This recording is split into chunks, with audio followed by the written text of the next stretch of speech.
Hello friends, स्वागत है आपका एक बार फिर से आपके अपने यूट्यूब चैनल हाईपाई स्टडी में। और मैं इंजीनियर एसके राठौड़ एक बार फिर से आपके साथ में राजस्थान भूगोल की श्रृंखला को आगे बढ़ाते हुए एक नया वीडियो लेके आया हूँ आपके साथ। देखो, बहुत सारे बच्चों के कमेंट आ रहे थे, सर विश्व भूगोल स्टार्ट करो, तो मैंने विश्व भूगोल का वीडियो अपलोड कर दिया है मैंने। और आपको पता भी है कि आपने बहुत अच्छा रिस्पॉन्स दिया उसके ऊपर, बहुत अच्छे व्यू भी आए थे बहुत कम समय के अंदर। और मैंने साथ ही विश्व हिस्ट्री यानी विश्व इतिहास, इंडियन हिस्ट्री और साथ में इंडियन पॉलिटिकल, भारतीय जो संविधान था उसके भी मैंने 2 वीडियो अपलोड किए थे। उसके ऊपर भी आपका अच्छा रिस्पांस आ रहा है और स्टूडेंट बोल रहे हैं सर सब सब्जेक्ट आप ही पढ़ाओ, तो मैं पढ़ाऊंगा उस सभी सब्जेक्ट को। लेकिन अभी फिलहाल जो है ना, मैं ज्योग्राफी की श्रृंखला लेके चल रहा हूँ। तो जैसे ही कोई एक पोर्शन अपना खत्म होगा उसके बाद में अपन कोई भी एक विषय और स्टार्ट कर देंगे, कोई भी, जैसे राजस्थान हिस्ट्री हुआ या पॉलिटिकल साइंस हुआ या इंडियन हिस्ट्री हुआ। ठीक है दोस्तों, तो अपना जो दोस्तों अपने विश्व भूगोल का जो मैंने वीडियो अपलोड किया था वो अपन भौतिक भूगोल का एक महत्वपूर्ण टॉपिक जो मैंने पढ़ाया था आपको, पृथ्वी की आंतरिक संरचना, उसे आप अच्छे से देखना वीडियो को। और अच्छा लगे तो लाइक, कमेंट और शेयर भी जरूर कर देना। और साथ ही ये भी पूछ लेता हूँ कि आपकी पढ़ाई कैसी चल रही होगी। उम्मीद करता हूँ बहुत अच्छी चल रही होगी। और आप जिस तरीके से जो गवर्नमेंट एग्जाम को लेकर के बार बार आपको असमंजस में दे रही है कि भाई होगा नहीं होगा, तो आप असमंजस में नहीं पड़े कि देखो एग्जाम जब भी होगा तब हो जाएगा। आप सिर्फ अपनी पढ़ाई पर ध्यान दें, अपनी पढ़ाई कंटिन्यू रखें। क्योंकि मैं आपको आज बता देता हूं कि जिन छात्र छात्राओं के दिमाग में सिर्फ पढ़ाई को लेना देना है, उनको सिर्फ यही पता है कि भाई कि मेरे को सिर्फ पढ़ाई करनी है, उनको कोई मतलब नहीं है कि एग्जाम कब होगा। उनका सिर्फ एक ही टारगेट है कि भाई कि किसी ना किसी दिन एग्जाम होगा और उस दिन जब मैं एग्जाम दूंगा उस दिन मैं सफल जरूर होऊंगा। तो आप भी आज से इस दिमाग में रखो कि एग्जाम से कोई लेना देना नहीं है। एग्जाम आज नहीं तो कल जरूर होगा। जिसकी घोषणा, जिस प्रतियोगी परीक्षाओं की, जिस भर्ती की घोषणा सरकार कर चुकी है, उसका एग्जाम 100% वो करवाएगी। आज किसी समस्याओं के कारण अभी इतनी प्रॉब्लम चल रही है, आज पूरे भारत में ही नहीं पूरे विश्व भर के अंदर जो महामारी के कारण जिस तरीके से अर्थव्यवस्था बिगड़ी हुई है, उसको ध्यान रखते हुए सरकार कुछ फैसला नहीं ले सकती अचानक से। तो उस चीज को देखते हुए बार बार आपको डेट आगे बढ़ती है, कभी वापस बोलते हैं यहाँ तैयारी चल रही है। तो आप उसके चक्रों में नहीं पड़े। आप सिर्फ यही रखें कि मेरे को पढ़ाई करनी है और जिस दिन सरकार की डेट आएगी उस दिन मैं 100% मैं सफल होऊंगा और उस दिन मेरे को एग्जाम देना है।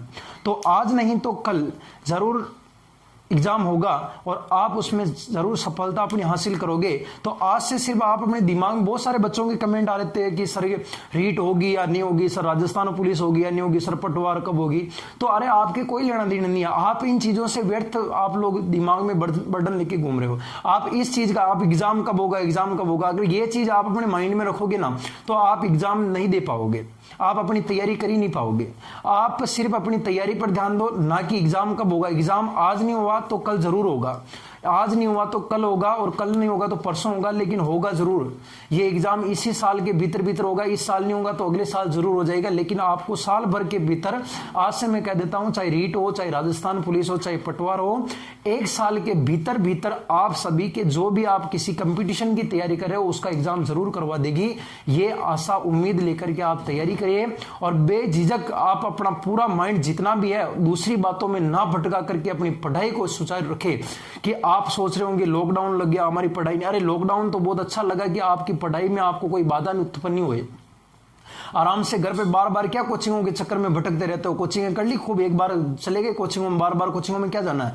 आराम से घर पर बैठ के पढ़ो, आराम से बार बार। जो बहुत सारे यूट्यूब के ऊपर चैनल है, बहुत सारे अभी ऑनलाइन लगभग जितने भी कोचिंग संस्थान है बहुत अच्छा प्रयास कर रहे हैं अपने छात्रों को घर बैठे क्लासें प्रोवाइड कराने के लिए। तो वो के वही अध्यापक आपको यूट्यूब पर मिल रहे हैं, वो के वही, इतना ज्यादा भी यूट्यूब पर एक सर्च करोगे हजारों शिक्षक आ जाएंगे। जो अच्छा लगे वहां से उठाओ, पढ़ो आराम से, कोई दिक्कत नहीं मैटर की। आपके पास बुक्स पड़ी है, जो आपके फेवरेट शिक्षक थे उन्होंने आज आपको पढ़ाया, उसके नोट्स पड़े हुए, तो आराम से पढ़ो। मार्केट में स्टेशनरी खुली है, बुक लेके आओ, गाइडें पढ़ो, अपनी तैयारी को मजबूत करो आप। और जिस नोट्स जो बना रखे हैं ना, उन नोट्स को आप उस समय पढ़ना जिस दिन क्लियर हो जाए कि भाई एग्जाम की डेट, जो भी डेट हुई उसके जस्ट 2 महीने तो कम से कम पहले आपको बताएंगे ना कि एग्जाम डेट वो है, उस दिन आपका एग्जाम होगा, इतना तो क्लियर करेगा ना। उस टाइम आप उन नोट्स को पढ़ना। अभी फिलहाल आप लोग गाइडें पढ़ना स्टार्ट कर दो, उन गाइडों से आप तैयार करो कि आप लोगों का कंसेप्ट क्लियर होगा। नोट्स आपका एग्जाम पास करवा सकता है, लेकिन आपको जो आपका दिमाग का जो मेमोरी जो ताजा करेगा ना, वो आपको गाइड ही कर पाएगी। आप अच्छे से आप सेफ आप गाइडे पढ़ो। आप ऐसा नहीं कि भाई कि राजस्थान एक बुक लिया है जिसमें राजस्थान हिस्ट्री भी आ गई, कल्चर भी आ गई, ज्योग्राफी आ गई, पॉलिटिकल आ गई, उसमें वापस रीड के हिंदी भी आ गई, संस्कृत भी आ गई, इंग्लिश भी आ गई, ऐसी पोर्शन जो आपको तो एक गाइड हो गई। आप सिर्फ लेखक पढ़ना स्टार्ट कर दो। अब आप राइटर जब पढ़ना लग जाओगे ना, तब आपको लगेगा कि वास्तव में मैं तैयारी कर रहा हूं। इससे आपका कंसेप्ट क्लियर होगा। मेरी बात समझ रहे हो ना आप? तो आप इस आज से यही समझ लेना कि मेरे को कंसेप्ट क्लियर करना है, तो इसके लिए मेरे को तैयारी करनी पड़ेगी। क्योंकि आपको नोट्स सिर्फ आपका एग्जाम पास करवा सकता है, लेकिन आपसे अगर कोई क्यों का आंसर पूछ ले तो आप क्यों उस नोट से नहीं बता पाओगे। अगर आपको क्यों का आंसर देना है तो उस क्यों के लिए आपको गाइड आपको पढ़नी पड़ेगी, आपको लेखक राइटर पढ़ना पड़ेगा, आपको अलग अलग विषय की सब सेफ सब्जेक्ट पढ़ना पड़ेगा, तभी जाकर के आपका जो कंसेप्ट होगा वो क्लियर होगा। तो आज से आप बार बार ये प्रश्न नहीं पूछोगे कि सर एग्जाम कब होगा। एग्जाम जब होगा तब हो जाएगा, एग्जाम जरूर होगा। अगर सरकार ने भर्ती निकाली है तो उसकी प्रक्रिया को गवर्नमेंट जरूर पूर्ति करेगी। आज से आप लोग सिर्फ दिमाग में यही रखना कि जिस दिन एग्जाम होता है उस दिन मेरे को लगना है, चाहे वो राजस्थान पुलिस हो, चाहे रीट हो, चाहे पटवार हो, चाहे आरएस हो, चाहे आईएएस हो, किसी भी प्रतियोगी परीक्षाओं की अगर आप तैयारी कर रहे हो मेरे प्यारे छात्रों, तो आज आप लोग गांठ मान लेना कि उस प्रतियोगिता में मैं सफल हूं।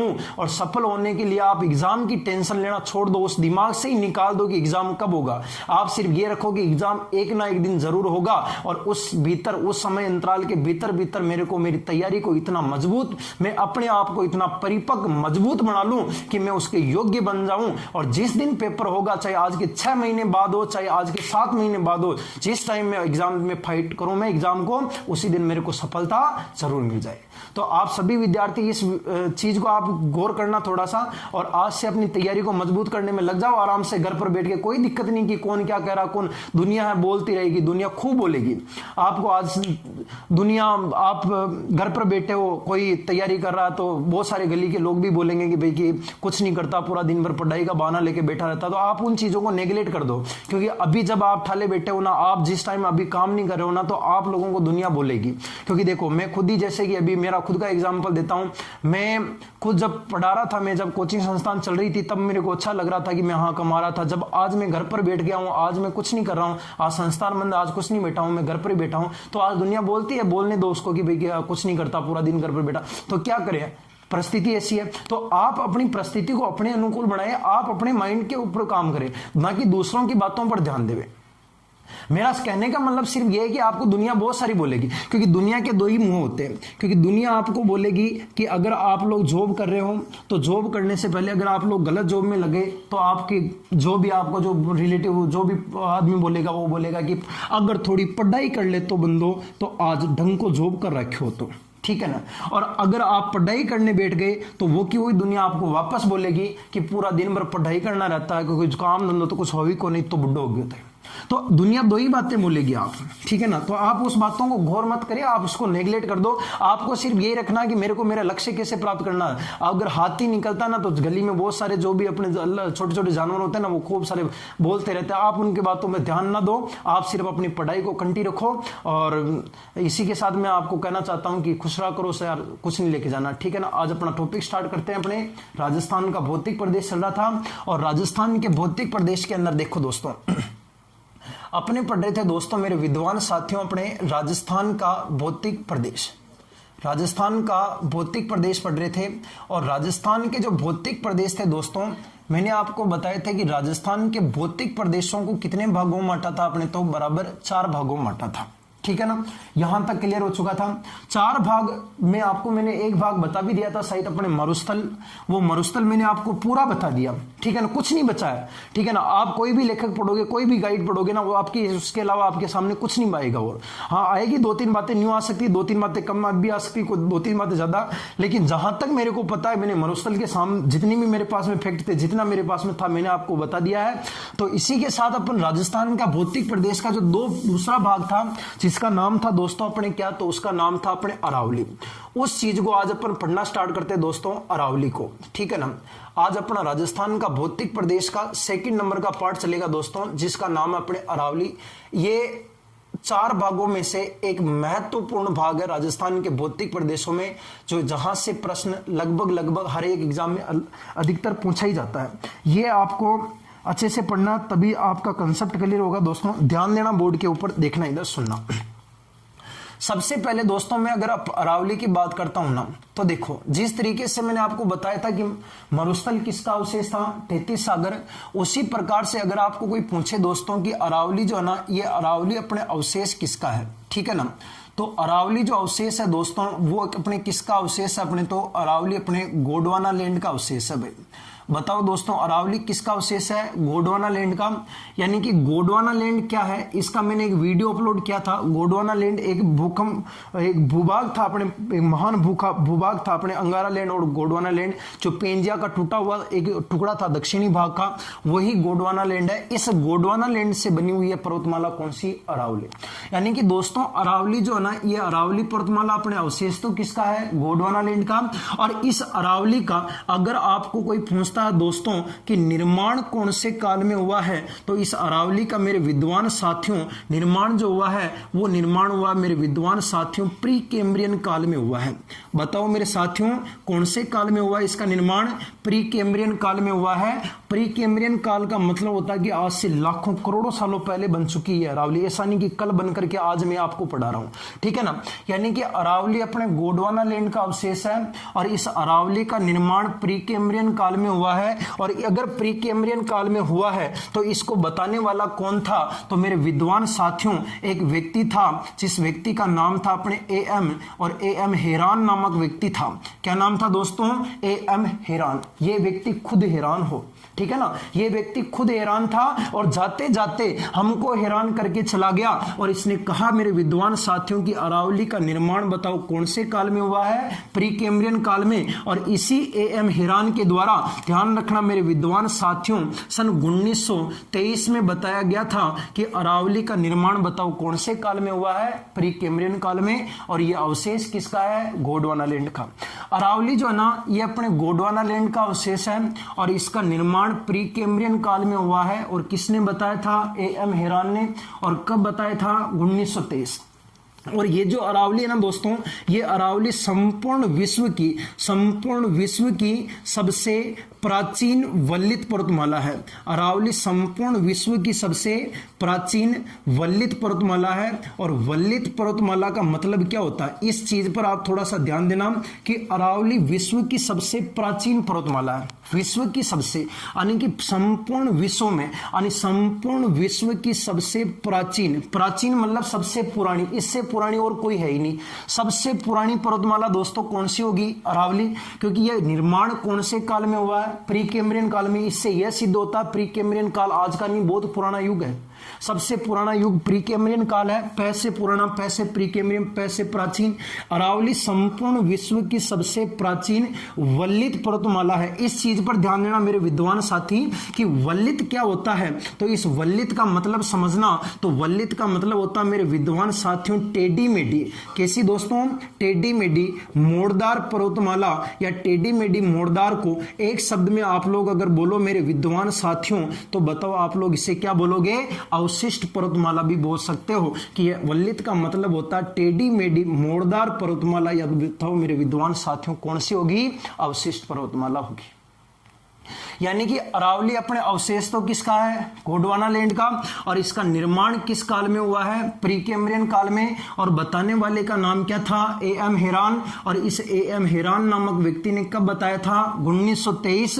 और यह अरावली संपूर्ण विश्व की सबसे प्राचीन वल्लित पर्वतमाला है। और इस वल्लित का मतलब मेरे विद्वान साथियों क्या होता है, तो इसका मतलब होता है टेढ़ी मेढ़ी मोड़दार पर्वतमाला। या इस टेढ़ी मेढ़ी मोड़दार पर्वतमाला को बताओ मेरे विद्वान साथियों और किस नाम से पुकारते हो, अवशिष्ट पर्वतमाला के नाम से भी जाना जाता है। अब देखना इधर, यहां से अगर अपन बात करें थोड़ा भारतीय भूभाग के ऊपर, तो यहां पर देखना मेरे विद्वान साथियों, अगर आपको कोई कहता है कि अरावली का बताओ दोस्तों, अरावली का जन्मदाता किसे माना गया है या इस अरावली का पिता किसे माना गया है, तो अरावली का जन्मदाता या पिता यहां पर एक सागर का नाम है मेरे विद्वान साथियों। बताओ कौन सा सागर है, अरब सागर। इस अरब सागर सागर को अरावली का जन्मदाता या क्या कहते हैं, पिता। अरावली का जन्मदाता या पिता बताओ किसे कहते हैं, अरब सागर। और इस अरब सागर में यहां पर एक ध्यान रखना दोस्तों, एक द्वीप का नाम है लक्षद्वीप का सबसे दक्षिणी तट का द्वीप है, जिसका नाम है अपने मिनिकॉय नाम का द्वीप है।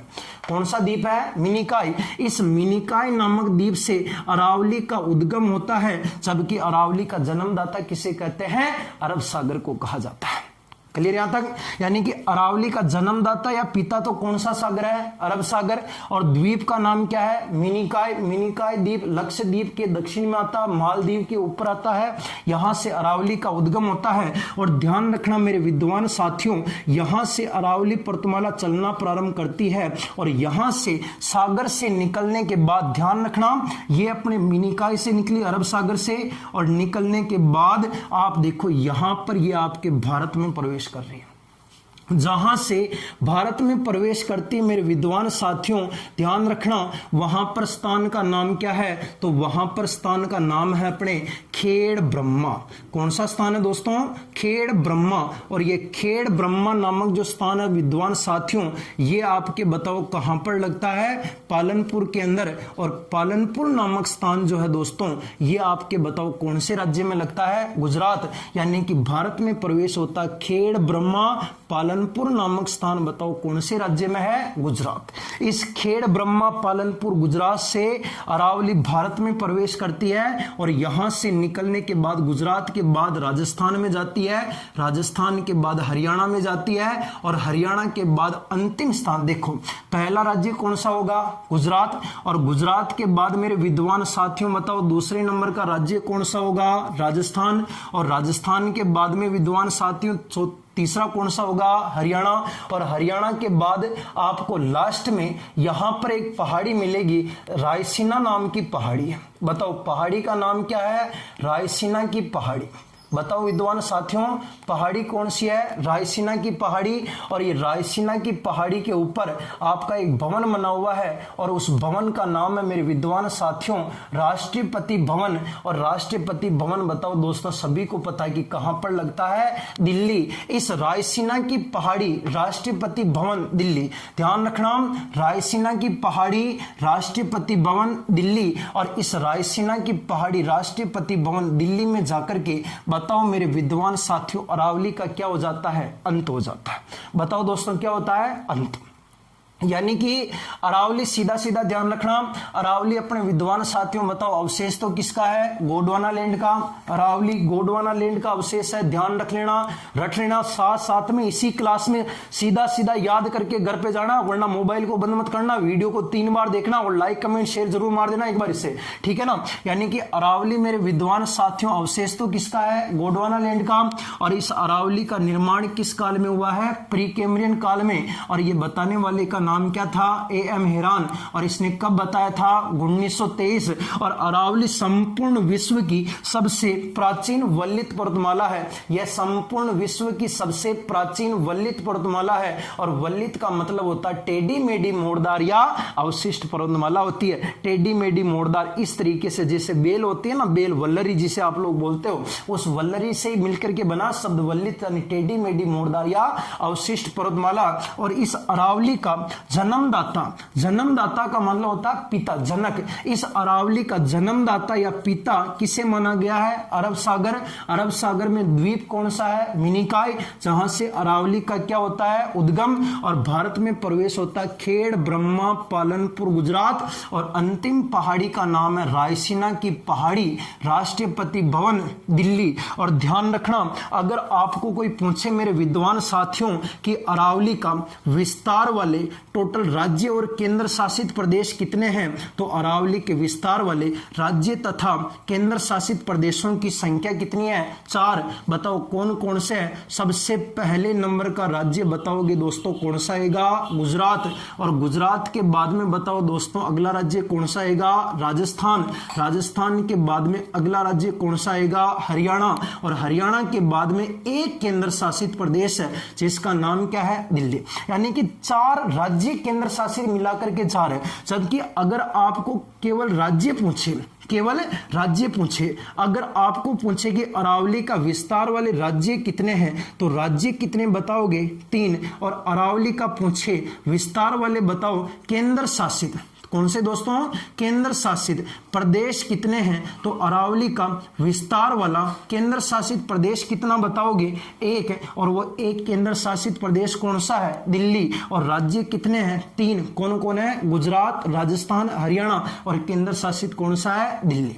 अब अगर मैं आपको कहूं दोस्तों कि अरावली की कुल लंबाई कितनी है, अभी तो बच्चों के बहुत सारे स्टूडेंट की तो असमंजस में यह है कि कुल लंबाई गुरुजी मिनिकाय से मापेंगे या खेड़ ब्रह्मा से रायसीना तक। तो मुन्ना ध्यान रखना एक बात, पानी में कभी लंबाई नहीं मापी जाती है। एग्जैक्ट लंबाई आपको मेरे को भी पता नहीं है, ना कि किसी भूगोलवेता को पता है कि पानी में अरावली कितनी लंबी है, कहां से निकल के आ रही, कोई पता नहीं है। तो ये लंबाई खेड़ ब्रह्मा से रायसीना तक ही मापी गई है।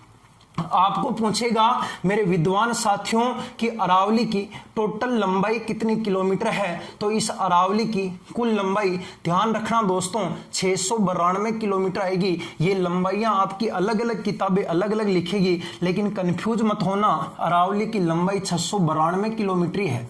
कितने किलोमीटर है, 692 किलोमीटर। कोई किताबें आपको 5000 किलोमीटर भी बताएगी, कोई 800 किलोमीटर। अब आप सोचोगे गुरुजी 800 और 5000 माने तो घणो फर्क आ गयो। अरे हाँ, घणो फर्क को नहीं आयो, बिल्कुल 692 किलोमीटर है। वो किताबें कहीं कहती हैं कि खेड़ ब्रह्मा से रायसीना तक कंटिन्यू लंबाई बता देते हैं, बीच में छूटी हुई भी तो है पहाड़ियां। अरे भाई कंटिन्यू पहाड़ियां थोड़े क्या, ये ध्यान रखना आप, कंटिन्यू पहाड़ियां नहीं है।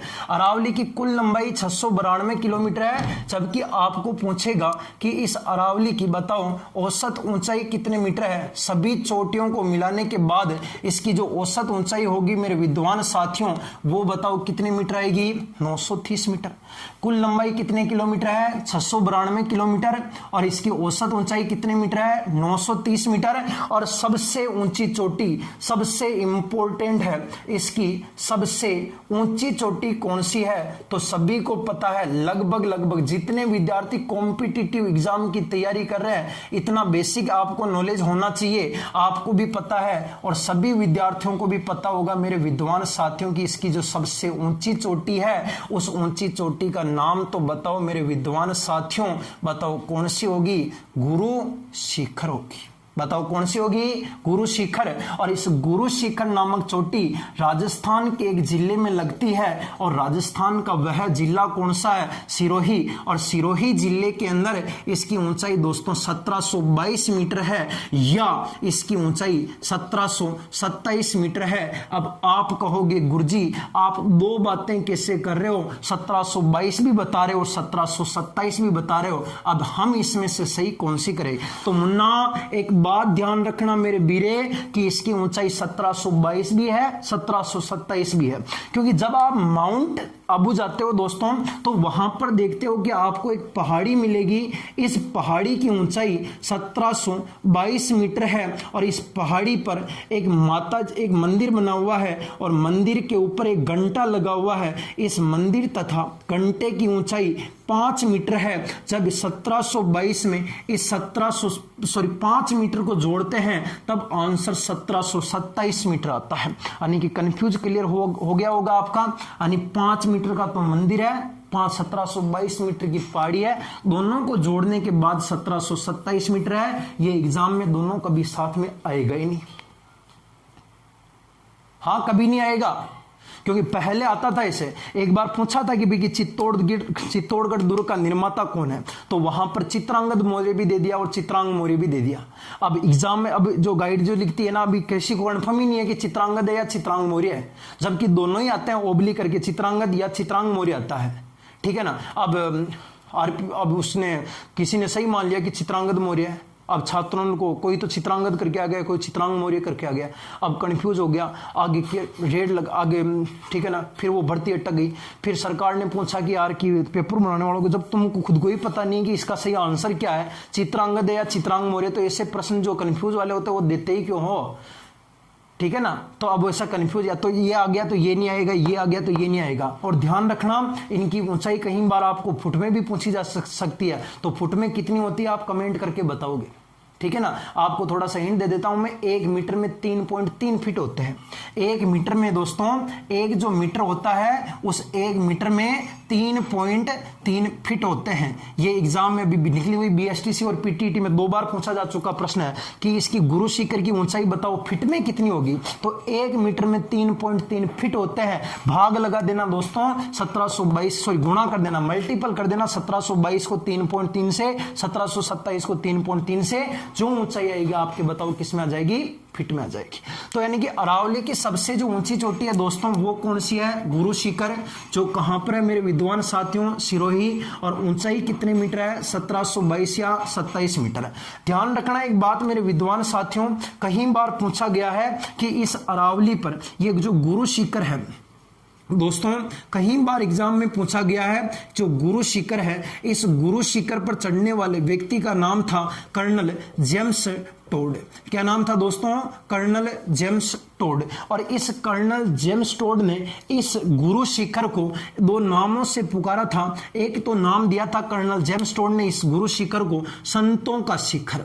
बताओ दोस्तों क्या कहा था, संतों का शिखर। और संतों के शिखर के अलावा इसे अपने गुरु माथा के नाम से या गुरु मंथा के नाम से भी पुकारा जाता है। और संतों का शिखर या गुरु माथा कहने वाले व्यक्ति का नाम क्या था, कर्नल जेम्स टोड।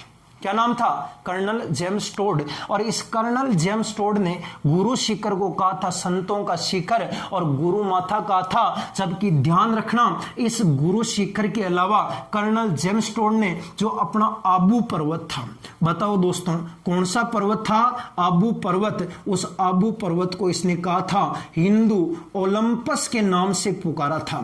बताओ दोस्तों किस नाम से पुकारा था, हिंदू ओलंपस। आबू पर्वत को कहा था हिंदू ओलंपस और गुरु शिखर को कहा था संतों का शिखर, या क्या कहा था दोस्तों, गुरु माथा कहा था। स्क्रीनशॉट ले लो एक बार इसका।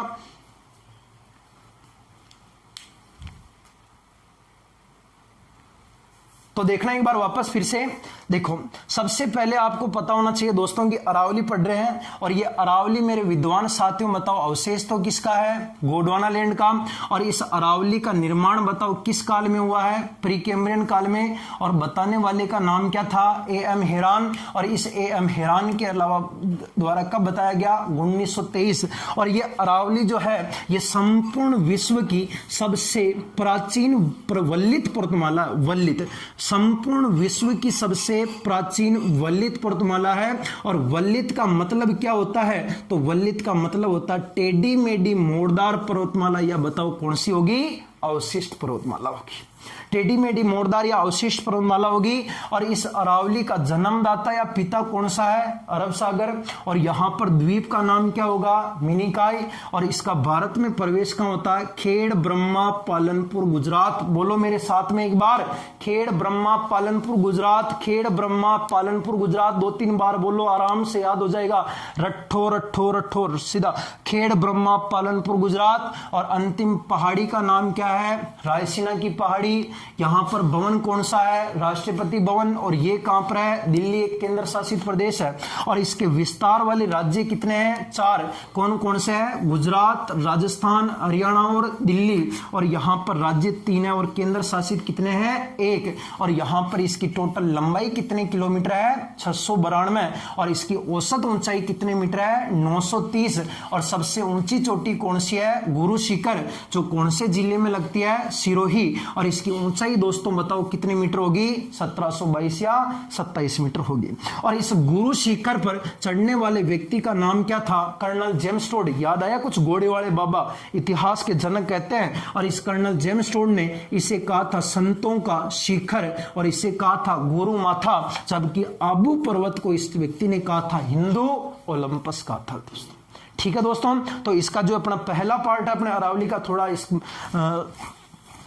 बड़ा है अरावली उससे पार्ट, इसको अपन अलग अलग 2-3 वीडियो के माध्यम से पढ़ेंगे धीरे धीरे। पहला पार्ट अपना आज का यहीं पे खत्म होता है। अब वीडियो को पूरा जरूर देखना और हाईपाई स्टडी के साथ में बने रहना। एक बार हाईपाई स्टडी के ऊपर विश्वास करो, ठीक है ना, क्योंकि एस के राठौड़ के ऊपर विश्वास नहीं है तो कोई दिक्कत नहीं, लेकिन हाईपाई स्टडी की जो चैनल है ना, इसके ऊपर विश्वास जरूर कर लेना, ठीक है ना। ये चैनल जो है ना दोस्तों, ये एक कदम आधुनिकता की और यहाँ का जो हमारा जो मेन लाइन जो है ना, इसके एक कदम आधुनिकता की ओर। मेरा मेन जो टारगेट है दोस्तों यही है कि अब मैं हाईपाई स्टडी के माध्यम से यहीं से आप सभी विद्यार्थियों को घर पर बैठ के ही पढ़ाऊं मैं, ठीक है ना।